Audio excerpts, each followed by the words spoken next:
Chapter 28. Now it happened in those days that the Philistines gathered their armies together for war to fight with Israel. And Achish said to David, You assuredly know that you will go out with me to battle, you and your men. So David said to Achish, Surely you know what your servant can do. And Achish said to David, Therefore I will make you one of my chief guardians forever. Now Samuel had died, and all Israel had lamented for him, and buried him at Ramah in his own city. And Saul had put the mediums and the spiritists out of the land. Then the Philistines gathered together, and came and encamped at Shunem. So Saul gathered all Israel together, and they encamped at Gilboa. When Saul saw the army of the Philistines, he was afraid, and his heart trembled greatly. And when Saul inquired of the Lord did not answer him, either by dreams, or by Urim, or by the prophets. Then Saul said to his servants, Find me a woman who is a medium, that I may go to her and inquire of her. And his servants said to him, In fact, there is a woman who is a medium at Endor. So Saul disguised himself and put on other clothes, and he went, and 2 men with him. And they came to the woman by night, and he said, Please conduct a seance for me, and bring up for me the one I shall name to you.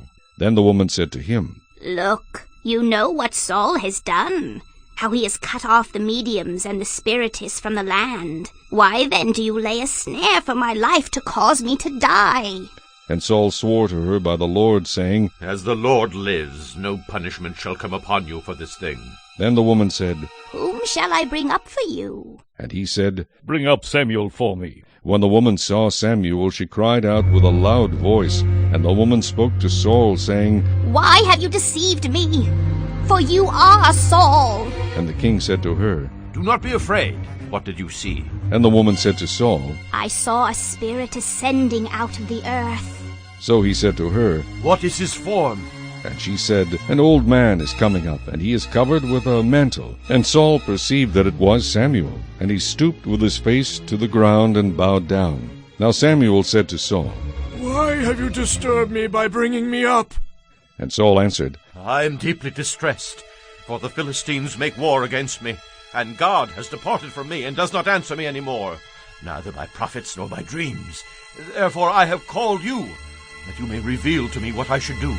Then Samuel said, So why do you ask me, seeing the Lord has departed from you and has become your enemy? And the Lord has done for himself as he spoke by me. For the Lord has torn the kingdom out of your hand and given it to your neighbor David. Because you did not obey the voice of the Lord, nor execute his fierce wrath upon Amalek. Therefore the Lord has done this thing to you this day. Moreover, the Lord will also deliver Israel with you into the hand of the Philistines. And tomorrow you and your sons will be with me. The Lord will also deliver the army of Israel into the hand of the Philistines. Immediately Saul fell full length on the ground, and was dreadfully afraid, because of the words of Samuel, and there was no strength in him, for he had eaten no food all day or all night. And the woman came to Saul, and saw that he was severely troubled, and said to him, Look, your maidservant has obeyed your voice, and I have put my life in my hands and heeded the words which you spoke to me. Now therefore please heed also the voice of your maidservant, and let me set a piece of bread before you, and eat, that you may have strength when you go on your way. But he refused, and said, I will not eat. So his servants together with the woman urged him, and he heeded their voice. Then he arose from the ground, and sat on the bed. Now the woman had a fatted calf in the house, and she hastened to kill it. And she took flour, and kneaded it, and baked unleavened bread from it. So she brought it before Saul and his servants, and they ate. Then they rose and went away that night.